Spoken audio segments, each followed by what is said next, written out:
Hi! എന്റെ ചേച്ചിയുടെ വീടിനടുത്തുള്ള അമ്പലത്തില് ശിവരാത്രിയായിട്ട് വലിയ ആഘോഷമാണ് ഇവിടെ. ഞങ്ങളെല്ലാരും അങ്ങോട്ട് പോവാനായിട്ട് പോവുകയാണ്. സ്ഥലവും ബാക്കി ഡീറ്റെയിൽസ് എല്ലാം ഞാൻ വഴിയേ പറയാം.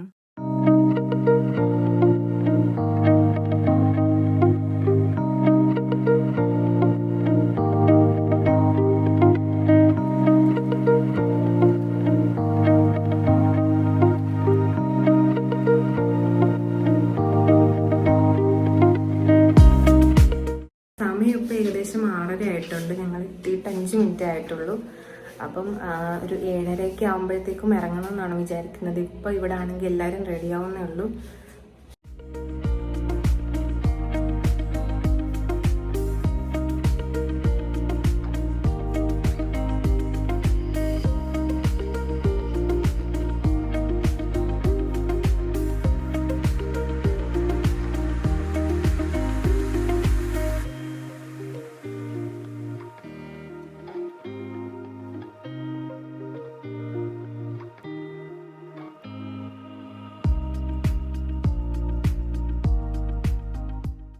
താലമൊക്കെ കഴിഞ്ഞ് എത്തിയിട്ട് കുറച്ചധികം പ്രോഗ്രാമുകളൊക്കെ ഉണ്ടായിരുന്നു. ഭജൻസ്, ഡാൻസ്, പിന്നെ കൊച്ചുപിള്ളേരുടെ ഡാൻസൊക്കെ ഉണ്ടായിരുന്നു.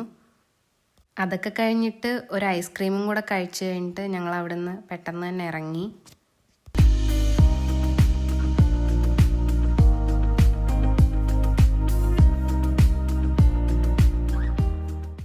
താലമൊക്കെ കഴിഞ്ഞിട്ട് അമ്പലത്തിൽ നിന്ന് ഇപ്പോൾ വന്നതേ ഉള്ളൂ. സമയം ഏകദേശം 11:30 ആവാറായി. ഇനി നമ്മൾ അമ്പലപ്പുഴ അമ്പലത്തിൽ പള്ളിപ്പാന നടക്കുകയാണ്. അവിടെ പോവില്ലെന്ന് അറിയില്ല, ഡൗട്ടാണ്. നമുക്ക് പോവുകയാണെങ്കിൽ ഞാൻ അതിൻ്റെ വീഡിയോ എടുക്കാവേ. ഇന്നലെ അമ്പലപ്പുഴ അമ്പലത്തിൽ പോയില്ല, ഇന്നിനി പോകുമെന്ന് അറിയില്ല. ഇപ്പം ഞങ്ങൾ ഊണ് കഴിക്കാനായിട്ട് പോവുകയാണ് അമ്പലത്തിലേക്ക്.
സന്ധ്യയായപ്പോൾ ആനന്ദേശ്വര അമ്പലത്തിൽ വീണ്ടും പോയി. അത് കഴിഞ്ഞിട്ടായിരുന്നു ഞങ്ങൾ അമ്പലപ്പുഴയിൽ പോയിട്ടുണ്ടായിരുന്നത്.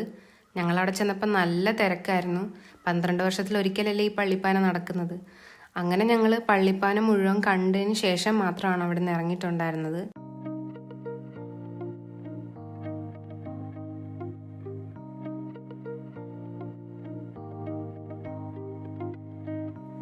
പള്ളിപ്പാനയെ പറ്റി കുറച്ച് കാര്യങ്ങൾ എനിക്കറിയാം.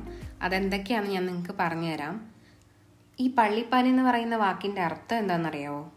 പാന എന്നാൽ പാട്ടെന്നാണ്. ദേവസന്നിധിയിൽ നടക്കുന്ന പാട്ടാണ് പള്ളിപ്പാന. അതേപോലെ തന്നെ ആലസ്യം പൂണ്ട ഭഗവാനെ കർമ്മനിരതനാക്കുകയാണ് പള്ളിപ്പാനയിൽ നടക്കുന്നത്. എല്ലാ വർഷവും മകരം 1 മുതൽ 12 വരെ നടക്കുന്ന 12 കളഭം 12 എണ്ണം കാലം കൂടുമ്പോഴാണ് പള്ളിപ്പാന നടക്കുന്നത്. 12 പള്ളിപ്പാന കഴിഞ്ഞാൽ വിജയബലി എന്ന ചടങ്ങും നടക്കും. 15 ദിവസങ്ങളിലായിട്ട് നടക്കുന്ന പള്ളിപ്പാന ചടങ്ങുകളിൽ പകലും രാത്രിയും 24 കർമ്മങ്ങളാണ് നടക്കുന്നത്. ഈ പള്ളിപ്പാന ആദ്യം നടന്നത് എവിടെയാണെന്നറിയാമോ? ശ്രീ സുബ്രഹ്മണ്യ സ്വാമിയുടെ നിർദ്ദേശപ്രകാരം ശ്രീ പരമശിവനും ശ്രീ പാർവതിയും കൂടിയാണ് നടത്തിയതെന്നൊരു ചരിത്രവും പള്ളിപ്പാനയ്ക്കുണ്ട്.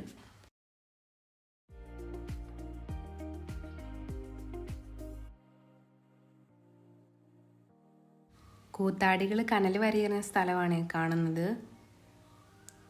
ഇതാണ് പള്ളിക്കുടില്. പള്ളിപ്പാനയ്ക്ക് വേണ്ടി ഭഗവാൻ ഇവിടെയാണ് പ്രതിഷ്ഠിച്ചിരിക്കുന്നത്. പള്ളിപ്പാനയ്ക്ക് വേണ്ടി ജീവനോടെ കോഴിയെ കുഴിച്ചിടും. അതിന് കൊടുക്കാനുള്ള വെള്ളത്തിനാണ് കുടത്തിൽ ഒരു ചരടിട്ടിരിക്കുന്നത്. പള്ളിപ്പാനയ്ക്ക് ശേഷം കോഴിയെ പറത്തിവിടുമ്പോൾ കോഴി മരിച്ചു എന്നാണെങ്കിൽ ദോഷമുണ്ടെന്നും മരിച്ചില്ല ജീവനോടെ ഉണ്ടെങ്കിൽ ദോഷമില്ലെന്നുമാണ് പറയപ്പെടുന്നത്.